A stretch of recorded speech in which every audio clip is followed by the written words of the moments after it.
Yay! Good evening, everyone. Good evening, good evening. It's your girl, Reigning Woman, and I want to welcome you to another session of Womb Conversations. And tonight's topic is Forwarding the Future with the Black Brain Trust. So we'll be getting started in a minute now. I see we have two of the guys already on the panel, so kick back and let's get started in a second.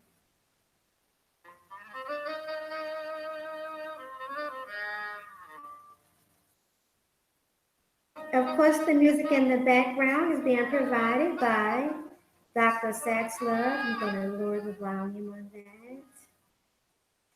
Welcome, Black Brain Trust. Good evening, fellas. Hello. Hey, good evening to you as well. How are you all doing this evening? I'm good, and yourself? I am blessed and grateful. I'm feeling quite marvelous, and I'm so grateful to have you all with us tonight. As we are as well. Happy anniversary, by the way. You all just celebrated a year anniversary, correct? Yes. We did. Thank you very much for that. Congratulations. We definitely, Yes, definitely appreciate it. absolutely, absolutely. So let's start out like this. Why don't you all tell everyone what is the Black Brain Trust? Basically, the Black Brain Trust is a collective of minds of black men, thinking black men, formed as a cooperative, intellectual cooperative, basically a co-op, where we discuss um, things such as the fourth industrial revolution, space and technology, geopolitics, economics, anything that has to do with finance and the best interests of black people. We dissect it, dissect the information, and we disseminate it out and feed it to people like you and the people in your chat and your subscribers.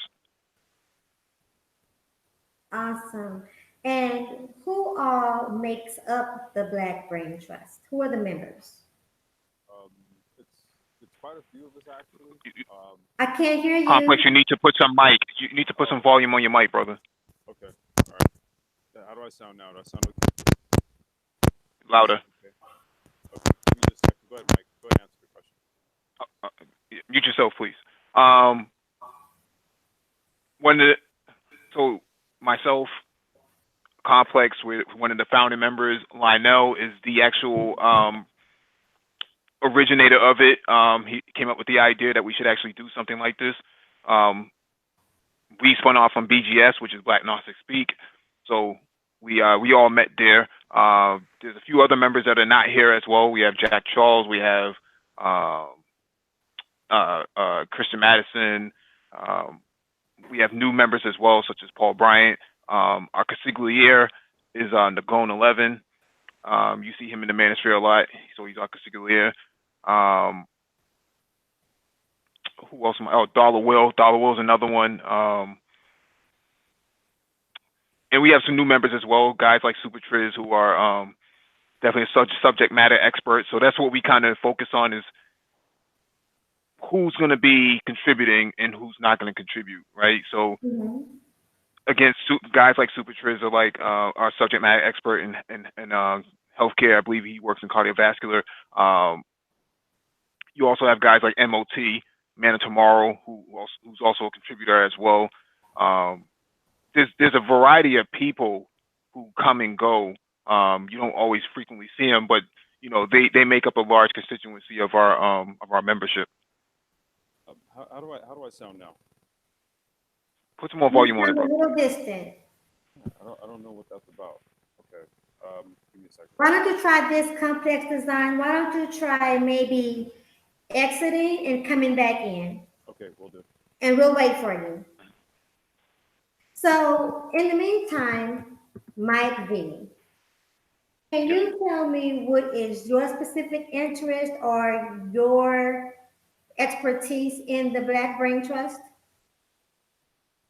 I personally, I'm an IT person by trade. I work in global cybersecurity, threat intelligence, threat analysis, basically catching bad guys is my steez um, in terms of what I do and how I contribute to the Black Brain Trust. I and a couple others, but myself personally, drive the information technology portion of the Black Brain Trust. So if you come into space and technology hangouts, you'll hear us talk about blockchain and uh, information technology aspects such as networking and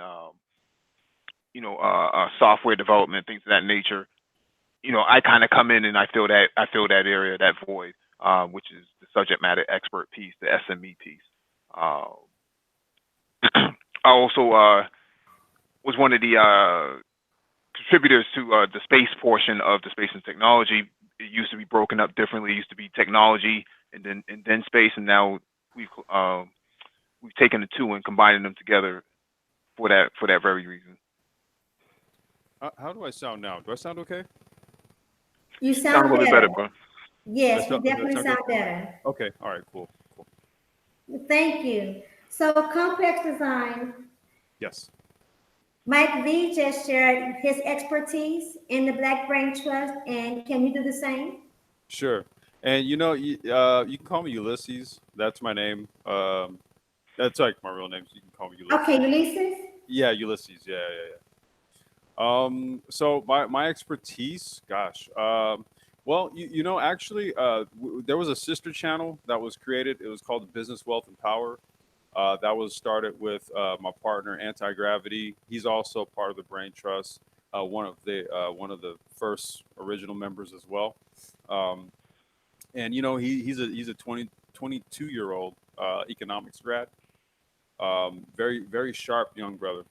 So as far as the age group within the Brain Trust, it kind of spans elder gentlemen in their 50s down to young brothers in their 20s. I would say that my expertise is in the field of the tech sector. A lot of the technology discussions that we have, I work directly in that field as a contractor, and then also just in some of the other industries that kind of that kind of circulate around a lot of the discussion that we talk about, hemp and cannabis. A few other industries that are related to what we discuss as well. So that's kind of what my expertise is. And I see we got brother Jay Charles that's just joined us. What's going on, family? Good evening, everyone. How are Good you guys doing? What's evening. going on, brother? Good, good. Hi, Reigning Woman. How are you tonight? I am blessed and I'm grateful. How are you? Doing great, doing awesome. That's good. Okay, so you're a J. Yes, that's my name. My name is Jack Charles. Yeah, I've been a part of the Brain Trust for just under a year now. Um, I got connected with these brothers through BGS. I watched them on various hangouts, speaking certain topics as far as technology, geopolitics, and once they broke off, I got wind of their channel and been rolling with them for ever since. Okay, and what is your level of expertise in the Black Brain Trust? Currently, right now, I work more directly in the construction field. Right now, I'm in trucking, but Hmm. working towards more in the construction field as far as shipping container homes. Um, Really? I'm going to get into technology. I'm starting working on a autonomous trucking vehicles. I'm trying to work into that right now. So that's another project I'm diving into, and pretty much I'm just learning as I go. Um, I'm not so much more of a you say expert T. I kind of just do my studying and kind of just try to figure out as I go. But Okay. yeah. Well, I would say though that Jay Charles is one of our resident subject matter experts as it relates to Haitian affairs. Yeah, geopolitics. Geopolitics. Okay. Oh, okay, great. That's good. And I love how you brothers are, how you gather around and you fill in for each other. That shows a lot of trust and a lot of support. My next question is, how did you all, you obviously saw a need for what you do. How did that come about? How did you, what made you realize that there was a need on YouTube for this kind of information, for this kind of content? And how important was it for you to provide it? I can take a shot at that. Basically, we, as thinking black men, we were kind of exhausted from what we were seeing in the manosphere.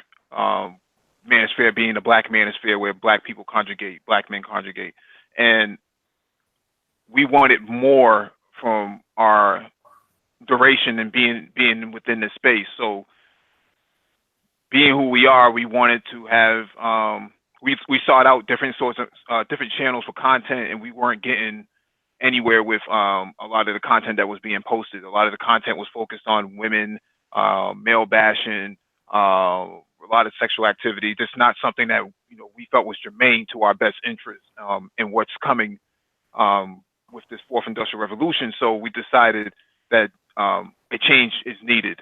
So we decided to huddle together and really focus our intellectual power on building on better content. So that's how that came about. Yeah. When you guys decided to make that change and be different, did you guys feel like you were going against the grain?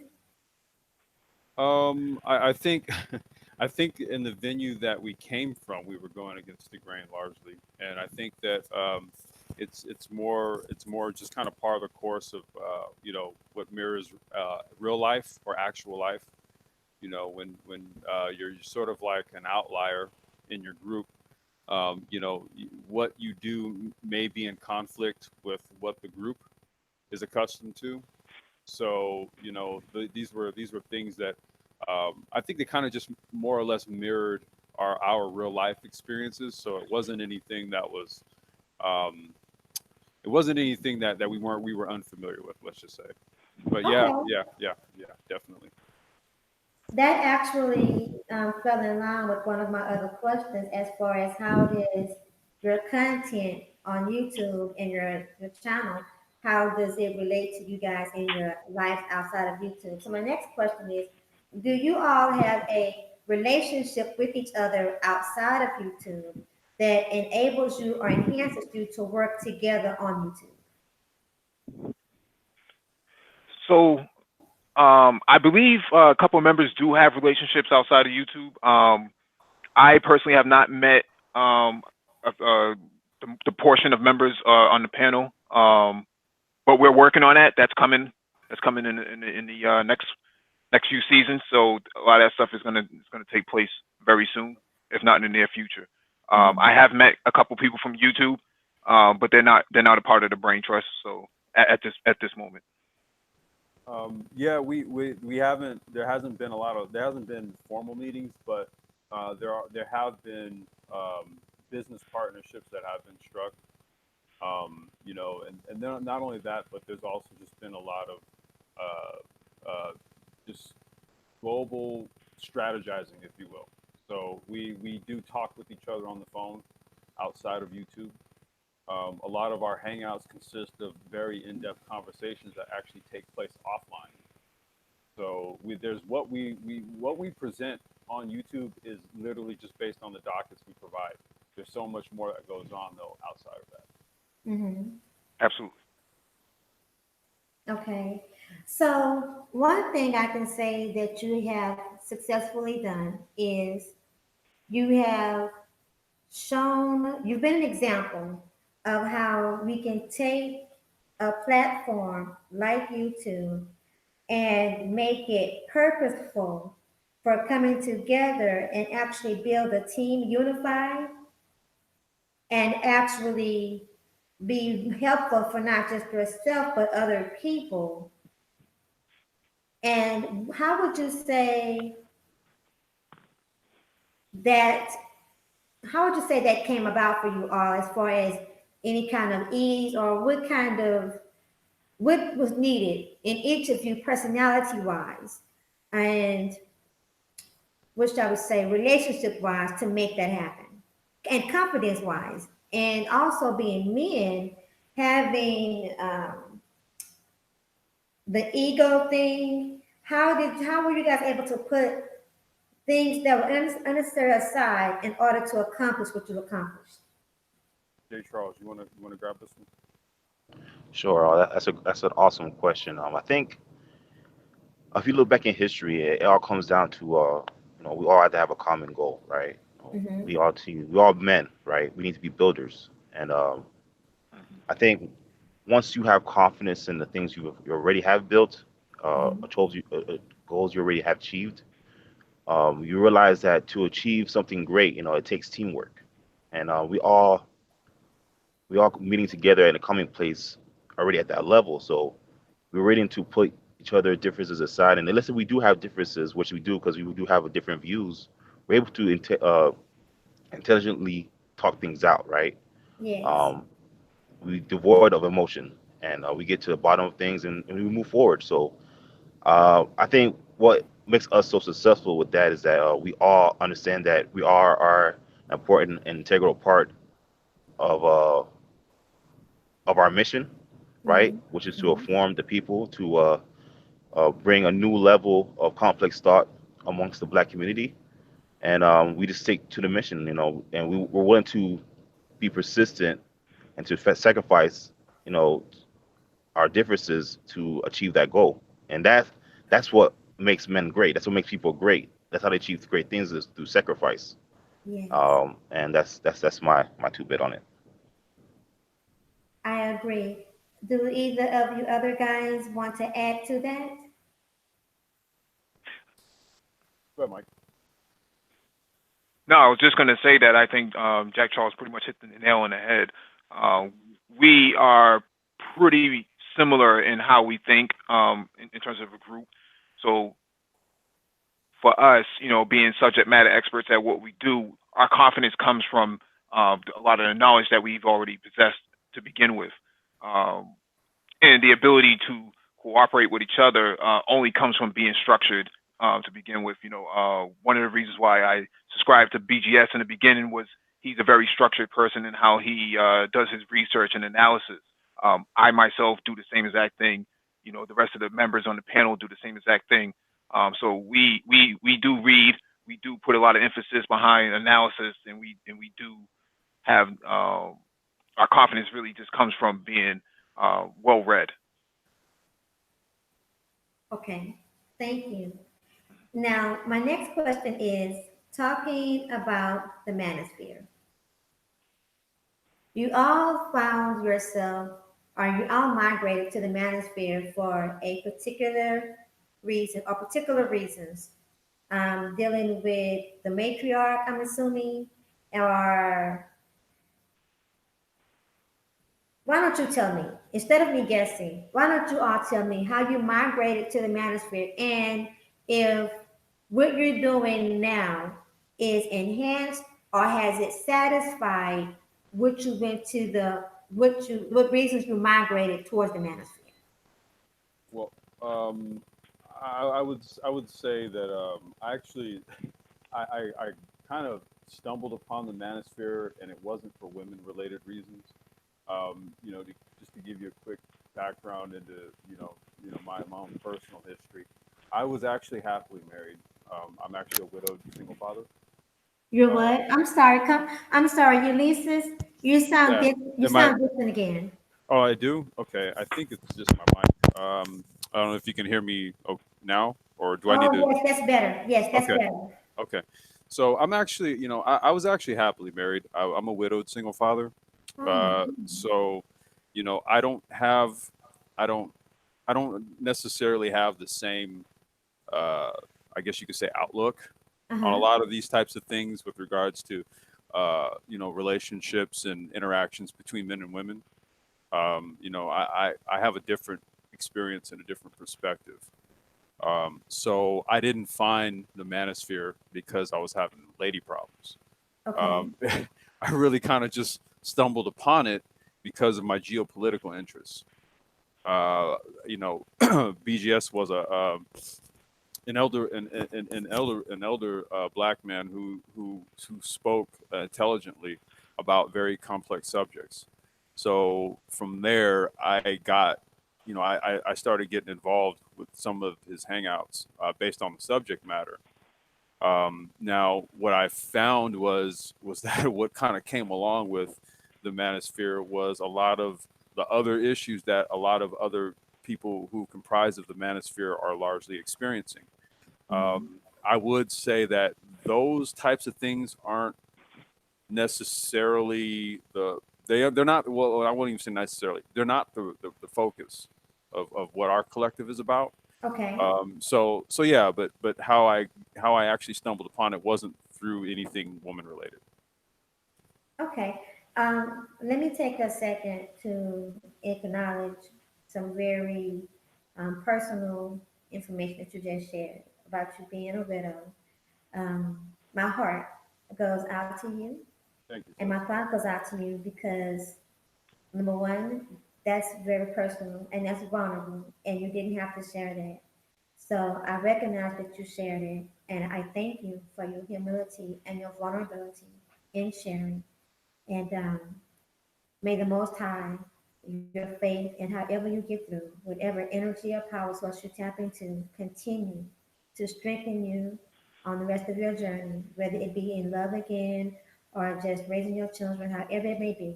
May you be covered, strengthened, and encouraged and inspired to continue to fulfill purpose and contribute. Thank you. I appreciate that, sister. Thank you so much. Mike V, what about yourself? Has finding your way in developing the Black Brain Trust, has that helped to find some resolve in your purpose or your reason for migrating or stumbling into the manosphere? It has not necessarily. So one of the things we have to understand about the Black Manosphere is that the Black Manosphere predates everything that's happening right now Mm-hmm. to at least 12 years. So if you go back 2007, 2006, the Manosphere was kind of emerging out of that, out of a necessity to challenge a lot of mainstream media's talking points and society's talking points about um, black male issues or black community issues in reference to the blame being put on black men. And my engaging of the manosphere, the black manosphere, was based on contributing to that. A lot of research I had done, a lot of reading I had done, engaging with other black men on YouTube before there was Hangouts, before there was a Google Hangout and things like that. We had to use people's phone numbers and Skype. So that's how I kind of landed into that. It Thankfully it did change into something like this, which is what we're talking about here, the third wave manosphere. So third Yeah, wave being thinking black men. awesome. So I'm going to ask Charles, I'm going to start with you with a different question. And my question for you is, how do you see your role in the Black Brain Trust and what you are doing affecting relationships in the future in a positive way? Um, that's a great question. I think what I'm doing is I've always come at things with how can I contribute? How can I contribute positively? And that's my main goal. And I'm always trying to find what can I add that will benefit the group as a whole. And I feel like for me personally, what I bring um, is just a better perspective. Again, I'm a first generation Haitian American. My parents are immigrants, so um, I haven't really had a chance to have the whole black experience in a sense of generational wise. But I do have the experience from having family members who have uh, faced political issues, especially in Haiti, just with family members, just with certain, you could say, dictators, fighting the resistance and fighting for freedom, and you know having that perspective, and then coming to America and seeing what's going on in America and seeing what my brothers and sisters here are facing. So I come more with of I will say more of a kind of a forceful type of energy about things, just from my Haitian background. Mm-hmm. But yeah, my main goal is just to contribute positively, and I think that's making a difference. Awesome. This next question I'm going to pose to you, Ulysses. Let's get a mic check on you first. How do I sound? You sound great. Okay. Thank you. Okay. So my question for you, Ulysses, is there is obviously a difference of energy and a difference of numbers on you all's channels and with your content. Do you find that challenging, and is the challenge worth it for the overall mission? Yeah, yeah, it is. I mean, it basically just kind of it mirrors real life. The majority of people aren't compelled to follow things of a heady and complex subject nature. Mm-hmm. So that's going to be reflected in people's consumption of YouTube content. So it's part of the course. I think what it really boils down to is just us being consistent in what we do. Mm-hmm. Because what you have is you'll have 1,000, like what we just eclipsed 1,000 subscribers. I think we're a bit over a little over 1,000 now, and those 1,000 subscribers are going to be subscribers who are largely compelled to listen to what we have to say. We didn't get those numbers through a lot of sensationalized content or YouTube beefs, if you will. Mm-hmm. That's not how it was acquired. It was acquired by a steady and consistent dissemination of information and given our analysis of it. So we're the pace of which the channel grows it's consistent and it's steady. So that those are all good indicators. Awesome. And the next question is for you, Mike V. How do you all encourage and motivate each other through the challenges in order for you all to continue with the mission? And what challenges do you face that could possibly inspire someone else desiring to go along the same path? Well, we engage each other, either through one-on-one or one-on-many dialogue, offline. So we're always communicating with each other. We used to send thousands of emails a month, hundreds of emails a week, just kind of sharing knowledge with each other, picking each other's brains, coming up with ideas in terms of e-commerce and innovation, and actually pulling each other along. Complex and myself, we had agreed to disagree on doing business in terms internationally with Africa, until I had to present enough information to him to to present a better case as to this is actually a very lucrative and incentive idea to actually do business here, and he came along not too long after that, on board with that idea. So the objectives for us is to constantly present a case to each other that is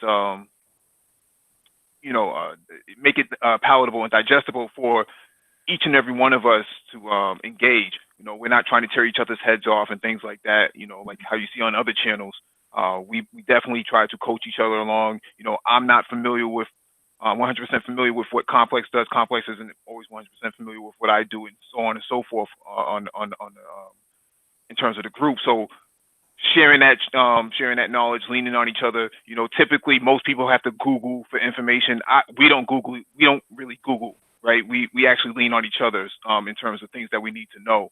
So if I want to know something about Haiti, I don't need to go to Google. I just touch base with Jack Charles, Zoe Royalty, who's another contributing member for our geopolitics. We have another brother as well from New York, Hebrew King.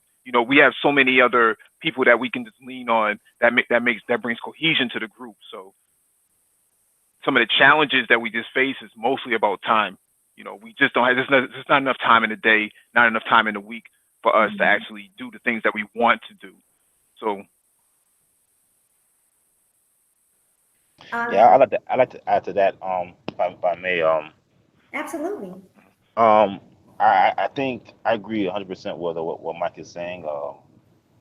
Everybody has some form of knowledge that they bring to the table, and that's what the beautiful thing about the Black Brain Trust is that if you do want to learn something, somebody else, either has some form of knowledge about it, or again, you can do your own research and you present what your findings are. But that that's awesome. I think that's how a community should work, right? In a community, everybody plays, an integral part. Everybody has a certain role. Everybody plays a certain position, right? And that's what made Haiti so strong at a time when they defeated three powerhouses of nations, right? Because Mhm. everybody brought a certain thing that was important to the table. Nobody's job is not important. So everybody's job is important pretty much. So I think that's what's the blessing about the Bright Brain Trust. And when we come together and we conjugate and then we present our findings, especially on our hangouts,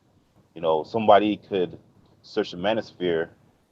That was my goal. I was trying to find that complex thought, but everything is so condensed here.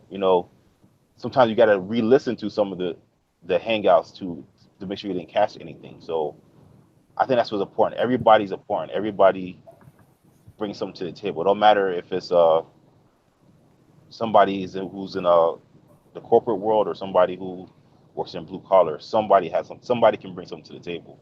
So that's what's special about Black Brain Trust. And I just wanted to add one other thing to that. I think the other thing that's extremely valuable is the fact that we all do come from different areas. A lot of the brothers in the Brain Trust are actually of Caribbean origin. From the islands. We've got brothers that are from the continent, brothers that are stateside, East Coast, Midwest, West Coast. So our points of origins actually come from all over, and that's the other thing that I highly value. mhm. Okay. That is good to know. Now, I'm going to pose this question to Mike. How important would you say the information that is shared through the Black Brain Trust and similar information is important to everyone right now? And along right now, I'll ask the next question to somebody else. So, how important is the information? How essential is it? Extremely important. It's Okay. extremely Wow. important and essential. And the reason why I say it's extremely important is because this is going to determine where Black people go in the future. Between 2020 and 2050, that's the window of opportunity that Black people have before they know or it determines where you're going to be the next 100 years. Mm-hmm. This will determine that. And if we fail at this window of opportunity, there will be no Black community after 2060, 2080. You can forget about that. Wow. Okay. We're talking about something that Black people in America have never seen before. You're talking about something that's going to be on a massive scale. We're talking about people eating out of garbage cans, eating cat food, no jobs due to automation. Uh, you know, the innovative part where you have to be industrious. If you don't figure this out, there will be nothing left. Uh huh. And unfortunately, a lot of black people on YouTube and especially in the manosphere are not taking this seriously enough. Okay. They're just not taking it seriously. So right now, if somebody had to make a choice of what they were going to focus on right now to make a difference, a major difference between now and the next 5 years, what would you say that focus should be? And I'm going to pose that question to Jay Charles. I think their main focus is to learn about these new technologies that are emerging. Right, there is multiple platforms available that can enhance this one education on AI, autonomous vehicles, uh, numerous of things, even agriculture. There's numerous of topics that one can learn, and also gain certificates, right, which can lead to an increase in income. Such as sites as EDX, Udacity, and some of these programs, these courses are just under $100. Some maybe Really? the most I've seen is $200, and you're talking about receiving a few certifications, and doors can open up to you where you can make a six-figure income, right? If you just committed a year to it. So it's not as difficult. I think the issue is just finding the wide range of information, the knowledge of where to find that. And one thing that the Black Brain Trust has been preaching for since its creation, and to empower oneself, through gaining this the information, and we've been directing people where they can grab the information, and especially you can decipher things far as just listening to the videos and listen to the hangouts, but especially we'll give you we'll put oftentimes we'll put the links to where they can get these certificates what would definitely enhance your life and change the trajectory course of your family. So um that's a great start. What do you guys think, brothers? I echo everything that you said. I think when we talk about these certificates, they're not just certificates; they're actually micro degrees or nano degrees. So these are coming from accredited institutions like Harvard, MIT, UC Berkeley, and various Division 1, Division 2 schools, Division 3, Division 4. You can take those same credits and you can apply it to any other institution that will recognize it. And most institutions do recognize it. And the reason why this is important is because this is what's going to this is where you're going to get your skill set from to focus on what's going to happen between now and the next 5 years. We're looking at automation that's going to replace, at least 200,000 jobs bare minimum by the end of the year of 2019. What? Yes, so 1/4 of those jobs, African American women actually fill those roles because that's black women make up a lot of the retail sector and the sales sector of these soft roles, and a lot of these roles are being replaced with automation, robots and things of that nature. So we're also seeing the same thing in fast food restaurants. Your low income jobs are now being displaced due to automation. If you don't figure this out now, where are you going to apply for a job to? You didn't. If you don't, procure another skill set in this time period between 2019 2022, it could be a disaster for you because you may not have the ability to get another job because a lot of these other jobs are being taken over by people who don't look like you for that most part. Yeah, I'll agree with the sentiments of Mike and Jay Charles, and I'll just add on that Wakanda wasn't built overnight. So in order to stave off what Mike was just speaking to, that means that you have to start to gain knowledge in these technologies and these areas, starting now actually, because there's already startups that are doing deployments of this type of technology. I contract work for one of them. So I can kind of speak firsthand to how the future is perceived by companies that are rolling out IoT or Internet of Things based technologies and stuff like that. These are things that we speak to heavily. We've done entire hangouts just devoted to things like IoT and decentralized apps and all of these different things that may sound They may kind of sound out of the realm, but it's not. It's not really, because we're basically talking about variations of the very types of technologies we use today. But these are future applications. So it's really more about adopting the mindset of not being a consumer so much Uh-huh. of this type of stuff, but actually being a producer of it. So we're talking about actually creating the artificial intelligence, creating the decentralized applications, creating these things and deploying it for the benefit, as opposed to wondering how this stuff is just going to replace us. Hmm. Very interesting. How much time would you say the average person would need to spend a day beginning to research and gain the knowledge and or certificate right now? if if they spent, and I'm just going to make a quick little answer here, and I think Mike can actually give a more robust answer, but if they spent as much time as they spend on 8-hour hangouts, not long at all.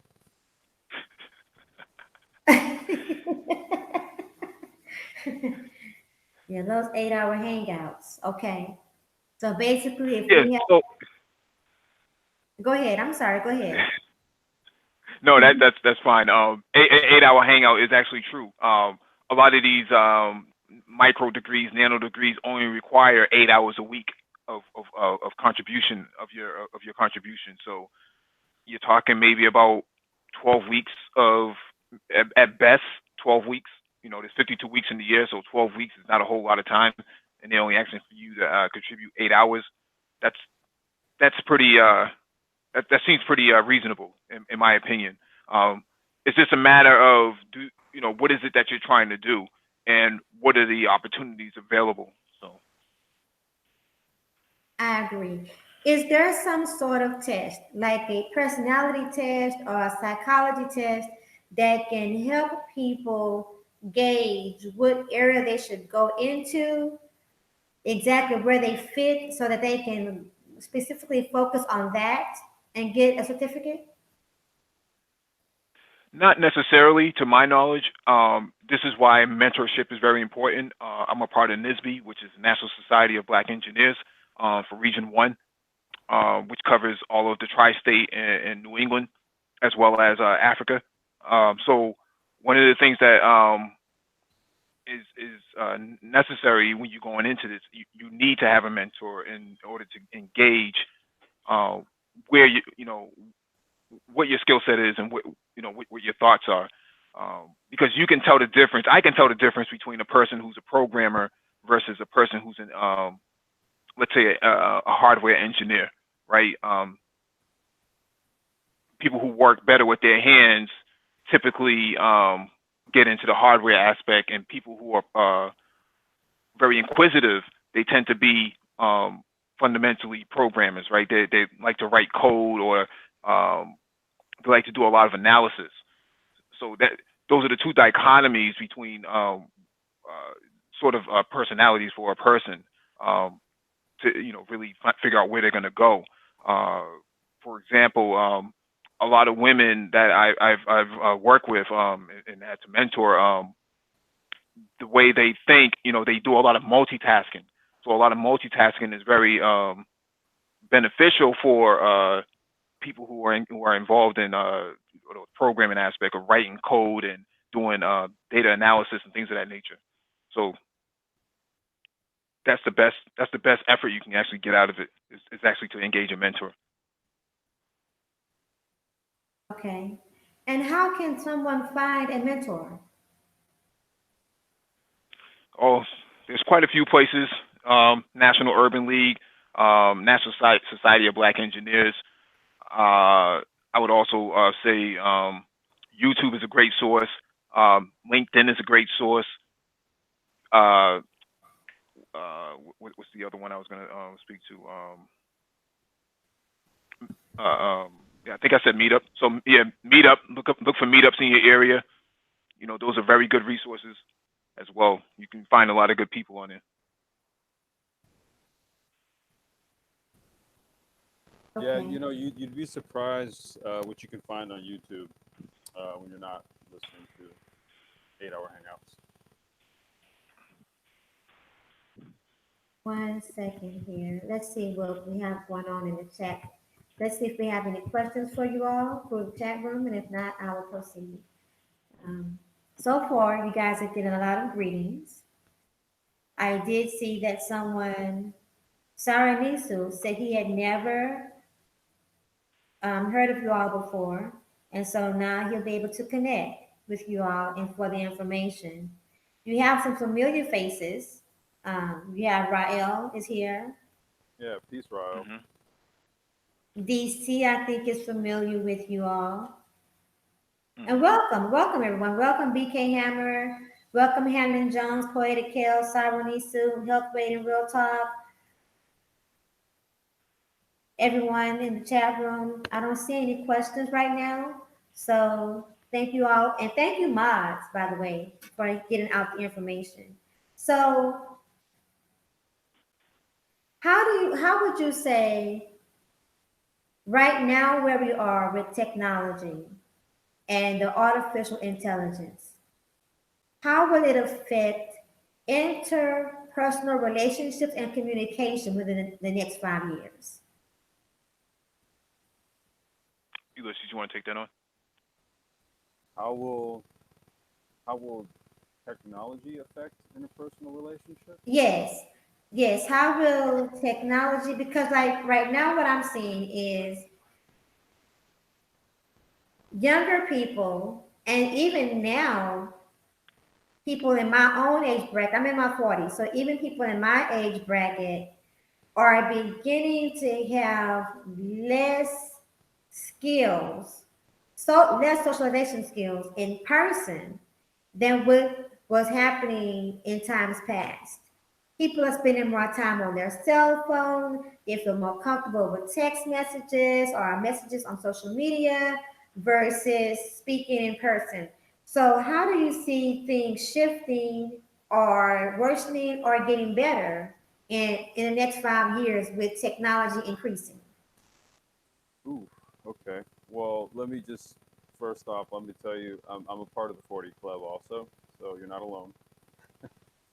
Okay, Uh, know what I'm talking about then. yeah, I know what you're talking about. I would say that just from a personal experience, uh, you know, um, my wife and I were together for some time, so there was a large span of time where I wasn't in I wasn't engaged in social media like that. Mm-hmm. Her and I, we were private people, so we didn't live out loud per se. We didn't like put our lives on Facebook, put our lives on everything. We kind of kept to our home. Mm-hmm. So what I've noticed a vast difference, you know,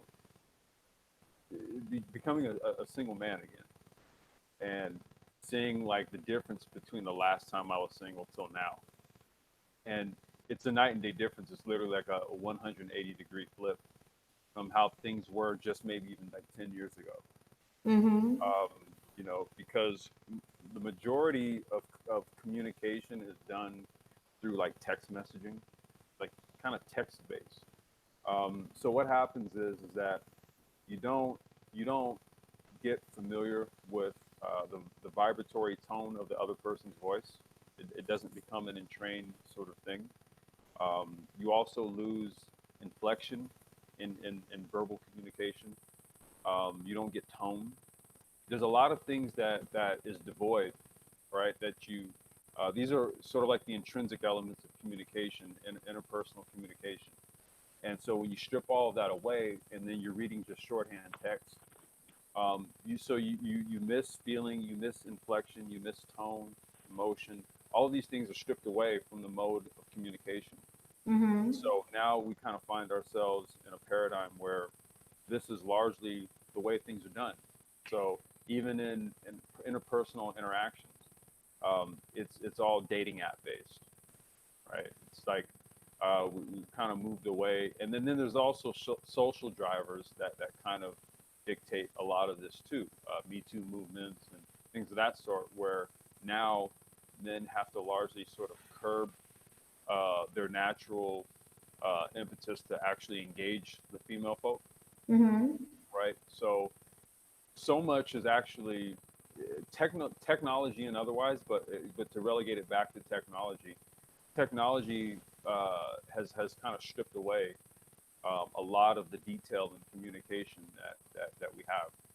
So going forward, unless we sort of move back, or go back to a paradigm where we're communicating verbally, Uh-huh. right? Then we'll just get more sh- shorthand text, basically. Wow.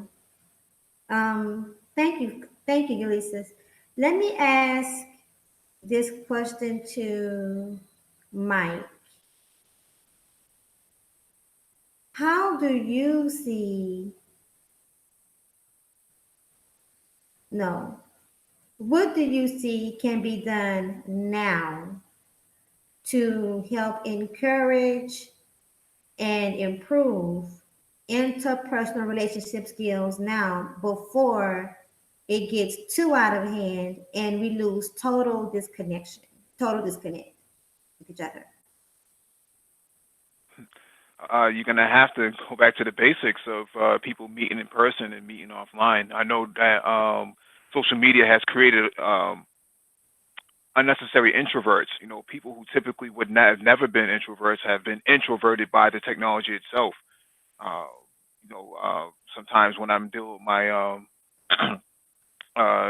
others, they tend to text me rather than to call me, and that's fine. But the art of communication has been lost because of the technology. It's robbing people of their ability to speak.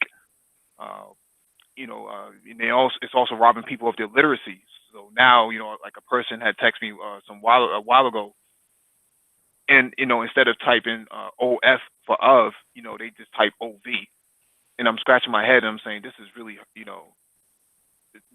a problem. You have spell check, you have all these things. There's no reason for people to actually lose their ability to speak the English language and engage in that way, and also verbally communicate. But this is the way the society is moving into with all the power of a computer in the palm of your hand has completely stolen, hijacked, the ability for people to communicate. So now it's creating a sort of a level of autism that hasn't been seen before. Um, Whoa, seriously? yeah, absolutely, absolutely. People can't look at each other in the face because most people have their head down in their phone. It's creating a bimbo effect. If I should probably correct myself on saying autism, but I would also say that bimbo effect is actually coming into play. Typically a bimbo would have been a pale faced, blonde haired woman who just bumbles around and stumbles around and not really knowledgeable on things and just clumsy, right? Not really paying attention. You're starting to see that with our people now. They're just aloof, not paying attention, uninterested in things, holding on to their phone, spending hundreds of dollars, if not thousands of dollars on technology that really isn't advancing their it really is not advancing them from where they are right now from a communication standpoint. It's really just allowing them to be passive aggressive. So people communicate better with these emojis now. So now, when they're upset, they express themselves through an emoji rather than to actually say something. Wow. Rael just said two different things that seem, well, he may have said three. Hold on a second. Oh my goodness. I want to repeat three of Rael's comments and you guys address it. So one thing that Rael said was ego will be the biggest inhibitor of self-development for people because many through marketing have been conditioned to be egocentric, which prevents you from seeing reality. Your take on that complex, and let's do a mic check. Oh, okay. How do I sound? Do I sound okay? You do, yes. Carry on. Okay. No, I mean he's spot on because the I guess you could say the outward expression of that is people who express themselves through mediums like Instagram and stuff. So it's a lot of filtered pictures and a lot of pictures of me in the most ideal setting with the sunset just perfectly placed and all of that. But behind it, it's a lot of depression. It's a lot of cynicism. It's a lot of things that are on the other side of what you see that's presented out in social media. Because again, that's the medium through which everyone is communicating. That's the medium through which everyone is getting is exchanging with other people, right? So these platforms allow you to mask a lot of things. Literally put filters on stuff. So so you can assuage the ego because again, all it takes is a little filter, to remove maybe some of the wrinkles, some of the gray hair, or something like that. Get Right, that perfect evening shot, on the beach right. that you spent all your money going to, and you're completely broke, but it's okay because everybody's gonna hit the like button, right, when they see the photo, and then that's gonna create an endorphin release, and I'll temporarily feel better about myself, you know. Um, and this has now become an addiction.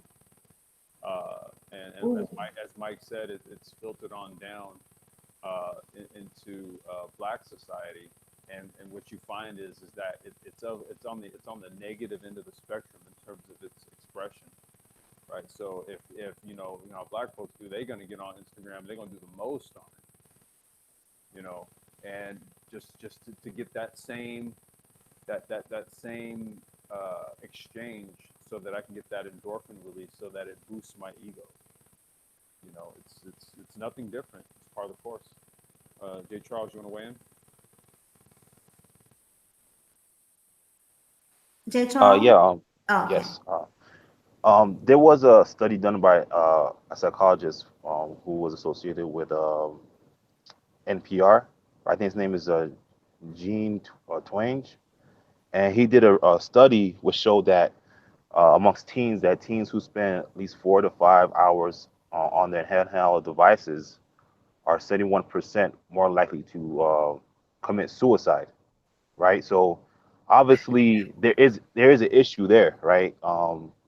When it comes in terms of you know an unbalancement of technology and one dady's life. But I think the issue is that inherently Black people are a tribal people. We in our early days we were communal. We were a community. So I think once we get caught up in social media, we take some that's a integral part of our culture away. Which is no communication. Dealing with each other on a daily basis. Just so you look at tribes. Tribes used to every night. They had celebrations. They had drumming ceremonies, right? Mm-hmm. You look at the pygmies. Pygmies do that to this day. Every night they have drumming ceremonies. So inherently we are tribal people. We should be dealing with each other on a daily basis. And I think what social media does is take away from that. Now, social media enhances connectivity. We're able to connect with people, across the globe, which you would never met. But the thing is that finding that balance, man, that's the key. And you gotta have a moderation in all things. And if you can find that moderation, you can find that balancement. I think that reduces your chance for it causing an imbalancement within yourself. But it all comes down to balance, man. Just finding that balance of what's appropriate amount of social media. Like my niece, she's gonna graduate. She's gonna graduate her bachelor's this month, and she said that her senior year was so tough she had to disconnect from social media just to really get through her senior year, and that means a lot. That says a lot. That says that No. Her it senior year becomes in college or high school? in college she had to drop everything. She had to stop Facebook and Instagram just to get through it because she was realized it was causing too much of a distraction. So that says a lot. That That says a says a lot. whole lot. Yeah, yeah. So I think social media has to be just like anything else, right? Even with exercise, you can exercise too much to the point that you can kill yourself, or not kill yourself, but hurt yourself, right? So everything has to be in moderation. And I think if you approach that life and social media with that in mind, I think you'll be fine. Hmm. Rael said, first of all, that is commendable for you said that's your niece? Yes, That's commendable for her to recognize that in herself and to make such a drastic sacrifice and discipline and even unpopular at this time. That says a lot about her focus and her determination and her awareness, her self actualization. I agree. That's true. So, something else that Rael said is people are spending hours on hangouts because they're lonely. We're the most connected, but the loneliest at the same time. I That commented. Oh, go ahead, Mike. I'm sorry. yeah, that's what social media has allowed people to do. To find their own little spaces to basically digitally cohabitate with people that they don't even know. But have similar likes, right? Like-minded people. So if two miserable people are looking for company, they will find it in social media. Smartphones are meant to be tools. It's you're supposed to have the telephony capabilities that's traditional, but it's also supposed to be layered on top of all of these other um, uh, vast abilities. So I use my phone quite frequently because I need it to log into my computers and my systems at work as well as at home. So I'm constantly jumping in and out of my phone, but I'm not on social media to that extent at all. I don't have a Facebook. I don't. Well, I do have a Twitter because I have to follow my business for the line of the industry that I'm in. Um, but in YouTube is my I pay for YouTube because I watch YouTube TV, so I need that for sports. But outside of that, I'm kind of disconnected from the other any other social media platform. I'm not really engaged on it like that. No Periscope and none of those other platforms that are really time wasting. Um, but that's a part of the issue. And I read not too long ago that the Public Health Commission is actually looking into smartphone usage to determine people's mental health as well. Um, you're seeing a lot of that stuff through things like World Star. World Star Hip Hop has been like a leading, um, a platform leading, all of the intricacies of black failure, especially black male failure and degeneracy. So people are gravitating towards it. They like the train wreck or the car crash. Huh. Rael also said that to piggyback on what you said, he said, I'm in Texas and they're devoting more money to mental illness because it's getting out of hand. It Suicide is has people. become the third leading cause of death in America. Yeah, there's videos of people on YouTube. Their Instagram account got shut down. They lost some subscribers. People crying. People What? going ballistic. Yeah, they showed something like that last week. A girl on Instagram lost her channel, whatever you call it, on Instagram. And Ulysses, please mute yourself. Um, they showed her crying. She was in tears. She couldn't understand why her channel was deleted. Things like that happen usually if account gets compromised or some illicit photo gets out there or some kind of content gets out there that violates the terms of agreement. That happens, and I guess this girl had something like 500,000 subscribers or something like that, and she lost all her subscribers, and she was bawling. She She was ballistic. You know, I think that she went and got a lawyer or something like that to try to confront Facebook or something like that. Just really ridiculous sort of reactions to social media and the disconnect that they have. You know, they really believe that that these social media platforms um, revolve around them. You know, it's really strange. It's a really strange thing because when we were coming up in the 80s and 90s, we did well without phones. You know, cell phones and things like that. I mean, we had pagers, but we didn't have cell phones. We weren't, you know, it wasn't like, oh, you know, I have to be on my phone right now. You know, people got by just fine without cell phones. Now you got mothers sending their kids to school with, you know, with the latest smartphone, but the kid can't read. But you Oh know, my that God. smartphone is so important. That smartphone is so important. It's more important than getting their grades up. You know, black boys are failing. You know, their literacy rate is failing at something like 54%.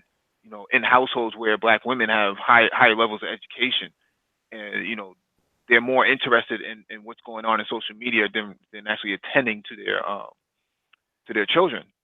So that you've seen a myriad of issues come out of this technology that needs to be addressed. That's why I Well, propose. That's why I propose that every child first phone should be a block phone. every child to do what? Every child first phone should be a block phone. Remember the block phones from the 80s and 90s, the older phones, the block phones. Oh yeah. Cell phone. Give them one of those. They'll straighten out. Gotta straddle it on your hip. You have to get a little holster to hold it on your hip. Do they even, you know what? I was about to say, do they make those anymore? But yeah, they do actually. 'Cause Well, we have, you know what they can do. You know the thing that they can do is they can print out a invoice or a receipt showing how much time you spent on social media from your ISP provider, your whether it's T-Mobile, Verizon, or Comcast, or whoever it is. They know that you're going to these social media platforms, so the idea should be that they give you like a status report on how much time you're spending on social media and what the recommendations are. And I think the Public Health Commission for the United States government would have to intervene and partake in that sort of development, because how much time should you be spending on social media? Um, should it be 90 minutes a day? Should it be 90 minutes a week? No one really knows the temperament as to how much time needs to be spent. And unfortunately, for a lot of black people, but I think black people make up a large portion of social media. If I remember correctly, they call it Black Twitter and they call it Black Facebook, because there's such a large participation and demographic of black people engaging into that level of social media that they carved out their own little space. dang. They also call it Black YouTube. They also call Oh it yeah, Black, yeah. They call Black YouTube. Black YouTube, Yeah, yeah, right? yeah. Okay, so check this out. Now here's my next question, guys. Do you think that technology and social media has as much of an impact and influence on our society as much as reality TV? I think they've merged. I think they've merged. I think a lot of you can look at what goes on. Well, let's use Black YouTube as a microcosm. You can look at much of what goes on in Black YouTube as a new paradigm reality show, complete with a whole host of YouTube reality characters. You know, they all get paid for their contributions through Patreon and PayPal and all of that, super chats, and they contribute what they contribute, right? They have their Hmm. shtick, they have their characterizations, they have their whole sort of character outline. So I think that um, YouTube it's like a very surreal medium, right? That has a very surreal reality show going on 24/7, right? You have your main characters, and then you have like your sub characters, and again, you know, I'm new to a lot of this type of stuff, so I've been able to just kind of observe it. You know, outside of my participation in the Black Brain Trust, truth be told, I have a whole host of other interests. So, my feed on YouTube has a lot to do with motorsports, technology, and global news and stuff like that. That's largely what fills up my feed. It's not all the other stuff. I hear about it through third and fourth parties. But when you look at it in its sum total, it is like an actual reality show that's ongoing. I agree. Yeah, I agree. So here's another question here is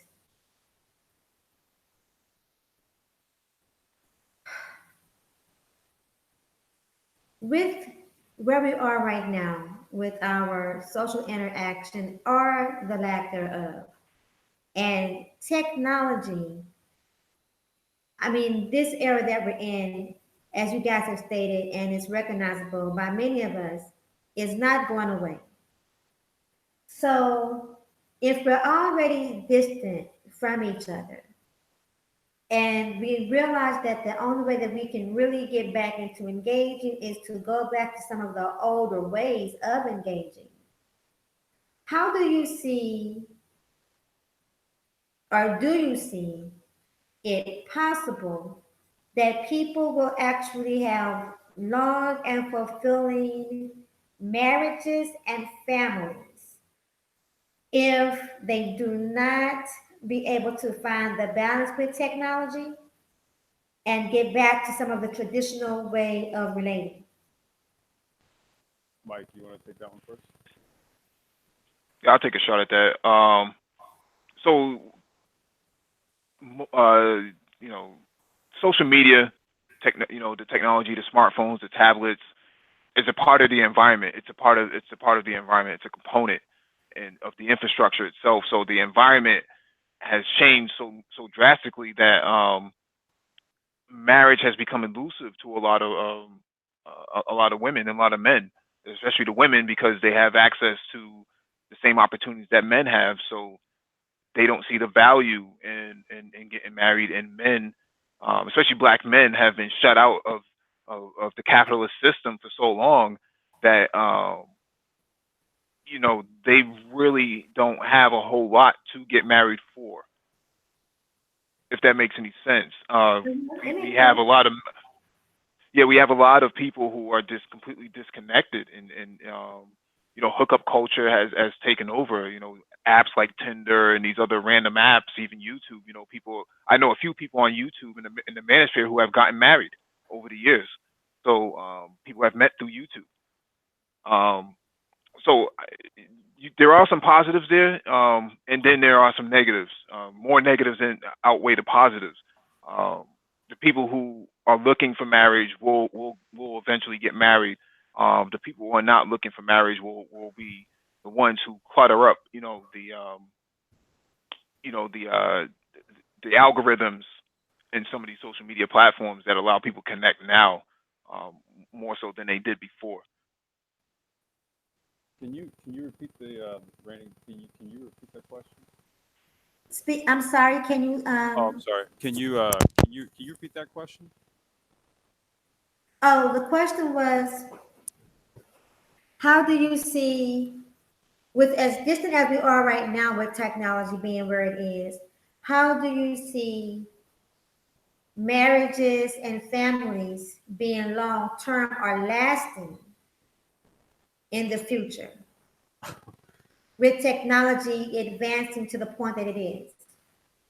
Oh, okay. I'm gonna dissect that one just a little bit because, Okay, let's work it out. Let's work it out. well, the reason being is that the technology isn't. It's not. The technology isn't the cause. Not the It's cause. not? No, Okay. the cause is actually the breakdown in the social construct. The social contract. That's actually the cause. Hmm. The technology amplifies the dissatisfaction. The technology amplifies the disaffection. The technology amplifies the disagreements. Right. So what happens is that you have something that might be pervasive. It may be on the minds of men, But what's happened is that technology gives it a venue to where it can be expressed and be communicated through hashtags and tagging individuals. See, so you can get the information, you can convey it, you can convey it more concise, right, in a quicker fashion. See, so what's happened is that in a real quick, in a real short amount of time, you have people's minds are being terraformed based on a lot of their dissatisfaction with a lot of things that they see in society, right? So it's not necessarily tied into technology per se. It's just that Okay. that technology has enabled the expression of it to be outward, so that it can reach a larger number of people who are feeling the same way. You see it you see it with this red pill, blue pill, alpha, beta, this, that, the third. This is all examples of it. These are things that men were largely may have been feeling, may have been having frustrations with, and if you mirror it, women have their frustrations and their issues, and then they get onto an Instagram, they get onto a Facebook, they get onto a YouTube, and they make a video, they share a post, they whatever, and the next thing you know, it reaches 20,000 people.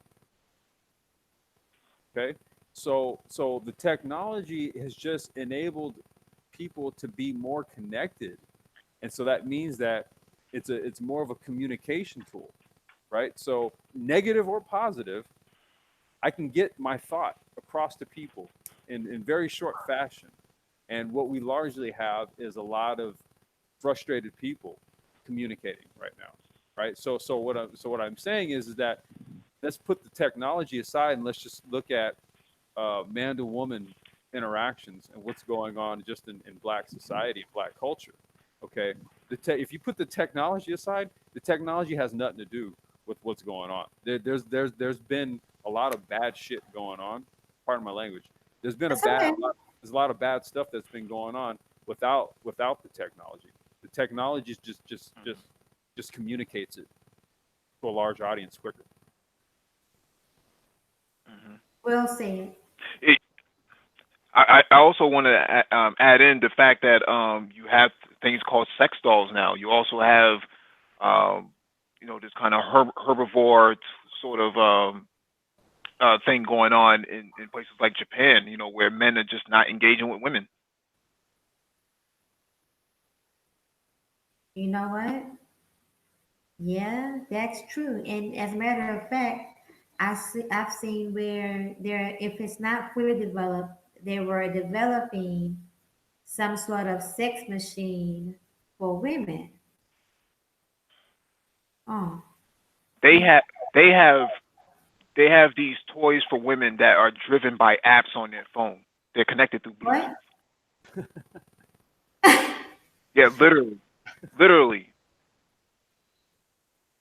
literally. So I know some of the places I've worked, they have these women-only rooms, and they're not, they're not for breastfeeding, children. They're rooms that are used that women use, to go in there and take care of their business. So I've seen that in two different places in the last couple of years. Yeah, we're really not going to really need each other besides wanting to procreate.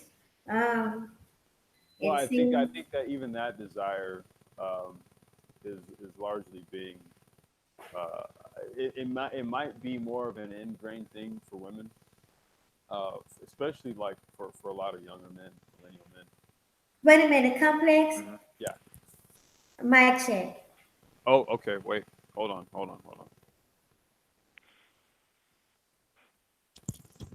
Okay. Can how do I sound? Better. Okay. Good now. Okay. I was just gonna say that for that I think that there's sort of like there might be sort of like an inherent biological need from the female standpoint. I mean, even women who put career first and all of that find Right? find Hmm. themselves at a certain point in time needing to pop one out. Whereas you're kind of finding, especially like millennial men, they're just checking out. So I think that I don't know if it's 100% mutual with regards to the desire to not have children. I just think that you're starting to just see men kind of just opt to take care of what they need to take care of when they have the urge, but otherwise they don't really see much value or need in engaging women past that. And then even then, if there's other options, they may not do it at all. And this Wow. falls into, and that's a great point, complex. This falls into black people between 2020 and 2050.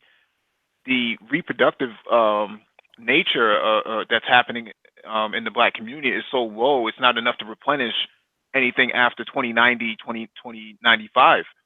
So you'll have, very few black people or at least melanated people going around, and your community will be looking like, Jason Tatum for the Boston Celtics, or you know, Alicia Keys or something like that. It's going to be crazy because black people did not take the time to actually, you know, take the time to come to one of these hangouts and actually do the analysis and say, hey, what is going on here? Something needs to be done about this. And it's not at so much at the bottom of the pay scale or the economic scale, but it's also at the top. So you have a lot of sisters who are at the top of their ranks, not reproducing. Yeah, as a matter of fact, we were having a discussion about that the other night. Is there by any chance a possibility that our technology is playing any role in the reproductive organs for both male and females? I would say yes.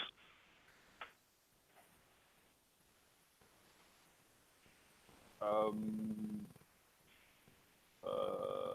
I don't know. I'm not sure if I have an answer for that one. Okay. I think maybe I think if I kind of follow where Mike's going, I think just kind of be especially like for example with the onset of like 5G, right? There's a lot of health concerns with regards to the rollout of that technology and how it can affect our biology, our bodies itself. So I think that to kind of follow what Mike is saying, I think there has been some sort of uh, uh, adverse, maybe health uh, uh, consequences as a result of our sort of like our Hmm. fusing of technology. There, Uh-huh. there could be something to that, but I know with 5G there is very much more of a concern about that. But Hmm. I follow what Mike's saying. Yeah, I think so. I wouldn't so much as just attribute it to technology, but I also attribute it to environmental racism. A lot of um, your vehicles that are putting out a lot of CO2 Uh-huh. emissions into these predominantly black neighborhoods actually that they have found that has stunted the growth or reproductive abilities of many black women and actually has caused massive impact on black boys as they inhale this as children, and their immune system isn't equipped to actually deal with those emissions that are coming out of these vehicles. Um, so it has some massive effects on their reproductive capabilities as well as their brain development. So you see a lot of Asperger's being developed because especially women who are pregnant are taking in a lot of those CO2 emissions, and then that's infusing into the child in the womb. And by the time the child is born with all these sort of defects. A lot of black people live next to, um, at least in these urban areas, they always live next to some form of environmental disaster. You see the same thing happen in Flint, Michigan. Bad, lead in the pipes, really hurting people. Yeah, high powered antennas placed close by and heavily dense populated areas, stuff like that. They just rolled out two 5G test markets, one in Minnesota one in Chicago, and in both of those areas, you're talking about heavily melanated populated communities. Minnesota is primarily Hmm. Somali, and in Chicago, as you well know, on the south and west sides, it's mainly black folks, and that's where they're testing these markets out right now as we speak. Hmm. Yep, factor in GMO as well. I would throw in GMO foods as well. A lot of the food deserts that black people don't have, that black people are trapped in. They don't have access to the right sort of nutrition. Also plays a role in this. Wow, so many contributing factors to the breakdown of humanity in every aspect, pretty much. We're getting close to the end of wrapping things up. So what I would like to do is I would like to get now take a minute to get a little more personal with you all as tap into your brain as to how you became who you are and how that can help maybe somebody else. So I would like to know because well, I'm under the perception that you all probably study different books and probably do different things with your time and with your energy than the individuals that are consumed with than those of us, that shall I say, that are consumed with social media and television, um, certain types of music and things like that. So let's first let me first ask you, what kind of books do you read? Um, I'll take this one complex, and then you can come after me. I used to when I was younger. I used to read a lot of Jane books. Those juicy black relationship books. Oh yeah? And then I got into yeah. I used to be a big collector of those. But it gets tired after a while. That was my reality TV before there was any reality TV, right? But I do read a lot of geopolitics. I do read a lot of historic books as well, especially things that are based on the African slave trade and colonialism. I find those books to be very interesting because there's a lot of information that was never told to us when I was growing up in public school. A lot of that stuff was ripped out of public school, and so there was a big gap of knowledge that I was not of education I was not receiving from public schools. So I had to make up for the lack of that experience. Okay. And what type of music do you listen to?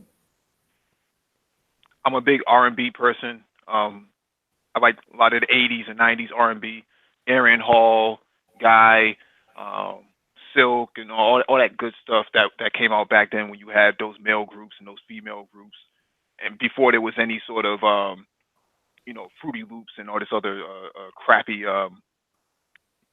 artificial instruments. Mm-hmm. I'm also a big proponent of hip hop as well. I did a few of the five elements of hip hop, which is b-boying and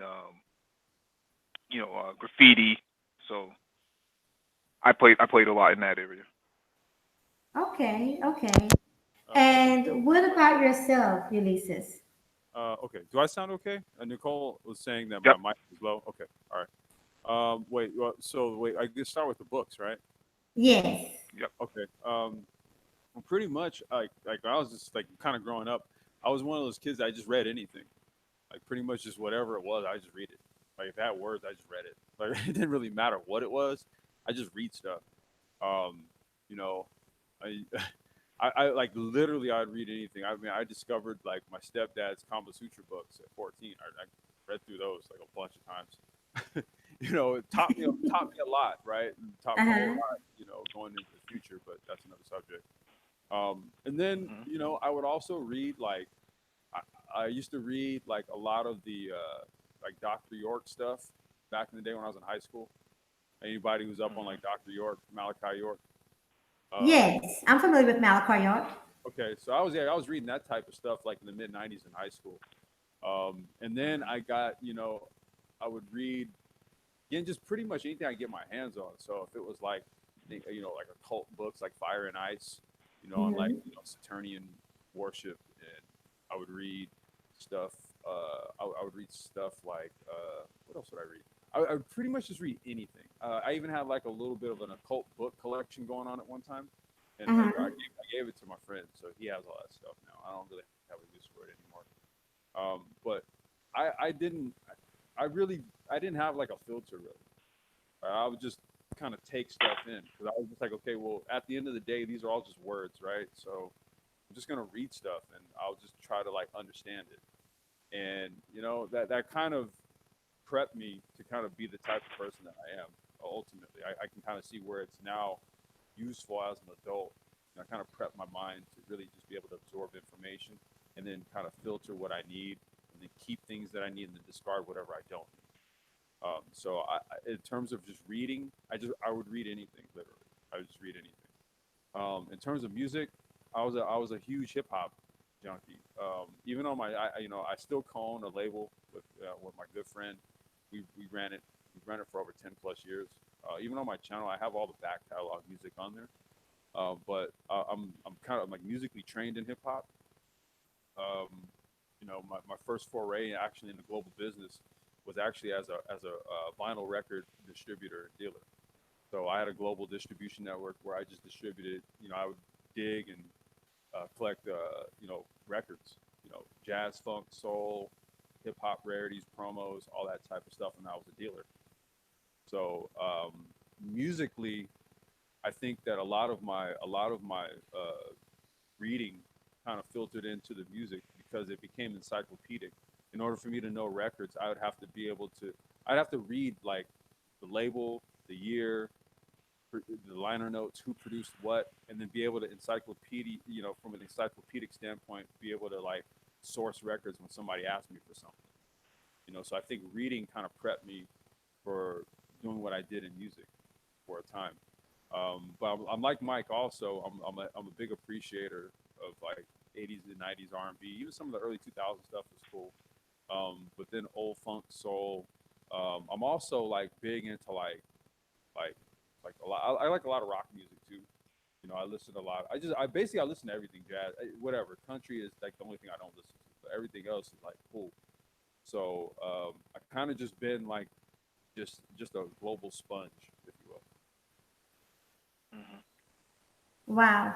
Now, what type of entertainment do you all use for yourself? How do you entertain yourselves? And how much time do you spend with entertainment versus studying with the technology, the science, and going into the future?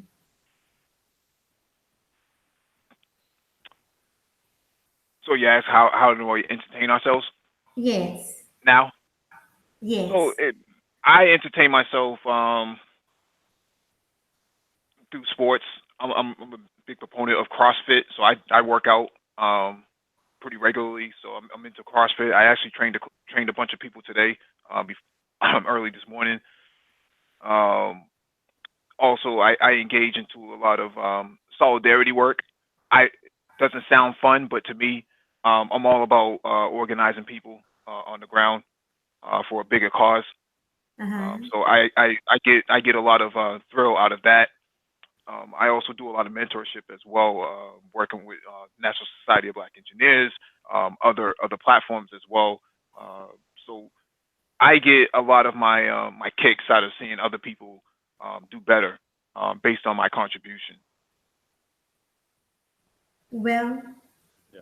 Um, I think you said that may not sound entertaining or fun, but if it makes you happy and it's fun to you and it's entertainment for you, then that's what matters.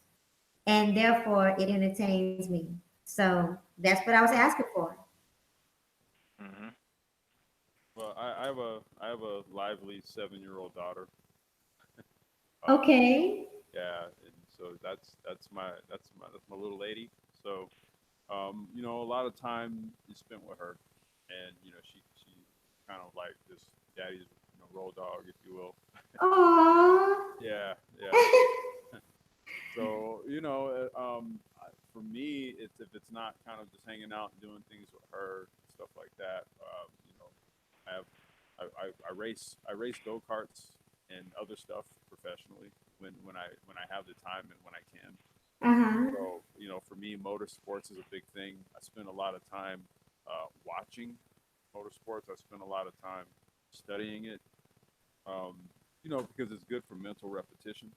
Right. Um, so I do a lot of that. I try to get practice or seat time in when I can. Um, and you know, and then I'm also just kind of general. I'm a general sports junkie. You know, I grew up playing basketball. You know, I was really good at baseball, stuff like that. So you know, I'll follow that type of stuff. And then but I'm very global minded. So I take time to make sure I always know what's going on with the world. So I make sure that the time to contribute with the brain trust is always there. Uh, and then I work on business relentlessly. So it's kind of like maybe out of the entire day I'll spend 4.5 hours actually sleeping, and then everything else is sort of divvied up based on what I just kind of laid out. I have another question for you. Do you comb your daughter's hair? I try to. Uh-huh. I do, and then you know, then I have someone I take her to kind of fix my errors. Yeah.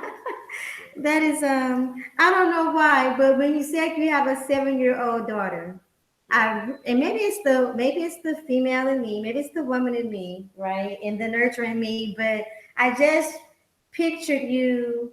I just try, and I don't even know what you look like, right? But I just pictured you sitting on the sofa with this little girl between your legs, trying to comb her hair and figure it out, and just like I don't know. It's kind of like that. I think starting out, when it really was just her and I. You know, I it was kind of a way to actually commune with my wife, actually, because I had to kind of recall all of the things that she would say about what black hair needs, right? Because Mm-hmm. she had a very luscious, full head of hair, beautiful long black hair, and Oh, sounds beautiful. yeah, and my daughter's hair is the same. So I try to recall the things that she would say, and you can't really do it the way she did it. I'm a guy, you know what I mean? So Yes. I do it as best as I can, and then I have someone local that I go to, and I actually had an interesting conversation with her yesterday because I did take my daughter over there to get her hair done for Easter, and what she told me was that, well, what she said, it's now the time for me to actually be teaching her how to do it. And I said, okay, because she is of that age where she does kind of do things with her hair, and she knows Uh-huh. how to do things. So yeah, I would say that there was that period of time where it was me, and it wasn't always the greatest. Thank you for sharing. My next question for you guys is how do you unwind? How do serious thinkers and major contributors like yourselves unwind? Go ahead, Mike. For myself, I have my own wine collection. So I collect wines that are made by either Black American or African people. So I try to support those businesses, but um, I have assortment of wines that I use, for eating with duck when I cook. I cook duck. I cook other meals that are good that go good with red and white and things of that nature. Uh-huh. Um, and outside of that, I'll watch some Netflix or something like that, Netflix and chill. Okay. And what about yourself, Ulysses? I'm actually like in the same vein as Mike. We do have like similar wine tastes. So I'm a big red wine guy. I like Merlot, Cab, Pinot Noir mainly. And I do a lot of cooking. That was a big thing with my wife and I was cooking. So I still do that a lot. Cook. Uh, I personally am a ganja smoker. So there's that. There's just I've grown it. I'm in California, so that's kind of just what I do. I've been growing it for years. So You are really low. oh, I am. Sound like you went into the big black hole. Am I okay now? Try Yep. again. Okay, I'm okay. Okay. Yes. Okay. No. So I was saying, like, as far as like with cannabis and stuff, I'm a consumer. I also grow it. I've been growing it for years. It's just been sort of like a thing. Um, and it's not just that. I actually, in the backyard here, let's see, I've got collard greens. I got nectarines, peaches, oranges, limes, lemons, peppers. So, I've kind of gotten the green thumb from my dad. So Oh. do a little bit of that. If I have like stuff to tinker on in the house in terms of like racing cart, just stuff to tear down and fix or build or whatever, I do that. I'm trying to work on doing trying not to do things in order to sort of like chill out. If you catch my drift, like being able to actually just sit down and watch something. I don't think I've watched something on Netflix in probably like 2 years. I'm always kind of like doing things. So I'm actually actively trying to change that. Okay. Well, guys, that is almost a wrap. I would like to ask you to let the listeners know the most important things that you want them to take away from this interview and going into the Um, future with technology. Most important things to take away from this interview. Hard work does not come easy. You get out of this society what you put into it, including your life as well. Um, Black people have to figure this out. We have between 2020 and 2050 to actually get this right. So if we don't get it right, we might as well call it a wrap. Um, the way how I see things going, we have very limited window of opportunity. If you want to know more, come to the Black Brain Trust. We have space and technology happening tomorrow night. We're going to be talking about CRISPR. We're going to be talking about mice in space, uh, zero gravity, geopolitics this week. How the Mueller report is going to affect going forward this year, as well as economics on Friday. And we also have our Black Information Technology um, Spring Summit on this Saturday as well. So make sure you tune in for that. We're also doing our hemp and cannabis hangout this Sunday as well. So we'll actually kind of. You're also doing what, Ulysses? Oh, am I low again? Can you guys hear me okay? You know again. We can hear you now. Okay. I was gonna say we're also doing our hemp and cannabis. We do that bi-weekly on Sunday, so that'll also be this coming Sunday. So I think we have a full week, just about week coming up. Mhm. Yeah. Awesome. But Okay, well, you all heard a lot of great information from the Black Brain Trust. I want to thank Ulysses, Mike V, and Jay Charles for coming through representing. I want to thank you all for the conversation and for blessing us with your presence. And for me personally, I want to thank you for allowing the exchange between masculine and feminine energy. So it has been my pleasure. I'm definitely, as you know, already tuned in to you guys' channel. I will be there frequently. And I want to say also to you all that Your brains are sexy, so I appreciate your sexy brain contribution. Thank you. You're welcome. All right, I'm going to take us out with a little bit of music, and oh, let me see if anyone has any questions first in the chat. If anyone has any questions before these wonderful men depart, please go ahead and put it in the chat room while I play at least one or two songs from the contributor, Dr. Sax Love. Where are all the sapiosexuals at? Oh my God! You look right here, right here. Yes, honey, I am a true sapiosexual. Do you hear me? Well, you're You got to do a whole hangout on that so that you corral the other sapiosexuals. Yes. You know what? I think I will do just that. yeah, you might be onto something. How do you all feel after coming over to Womb Conversations, coming over to the womb? How do you all feel about the interview and the information that was shared and the questions that were asked? I think there were. I think I enjoyed it. It's this is definitely different. Not something that you typically hear. When you have male and female engagements on YouTube. There wasn't there wasn't a combative issue, right? A point of contention, really. It was just us having an exchange. So I enjoyed it. I thoroughly enjoyed it. Awesome. What about you, Mike? I echo everything that Complex said. Definitely enjoyed it.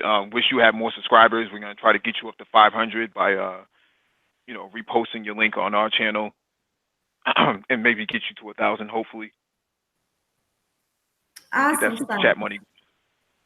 Awesome sauce. Well, I appreciate you guys so much. So let's go ahead and check out some. I love Dr. Sax Love. I am a huge jazz fan, y'all. Like humongous jazz fan. Oh, same here. Same here. Awesome. So you're going to enjoy this.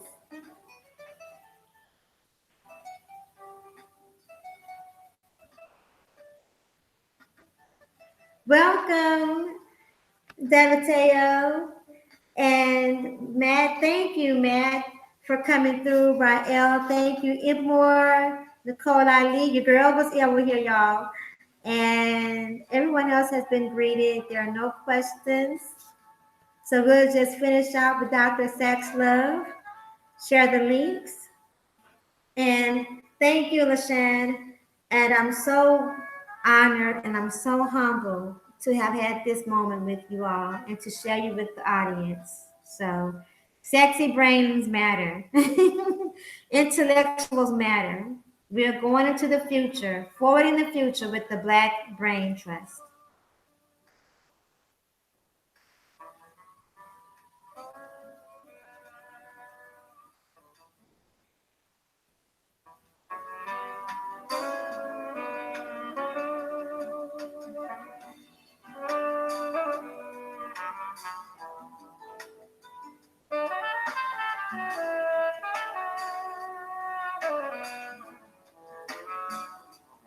Actually going to let this play, let Dr. Sex Love take us out, and he'll let us out for another 5 minutes, another song or two, and we'll say goodnight.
We want to thank you again for joining us with the Black Brain Trust. Wish you a good evening, and we bid you adieu.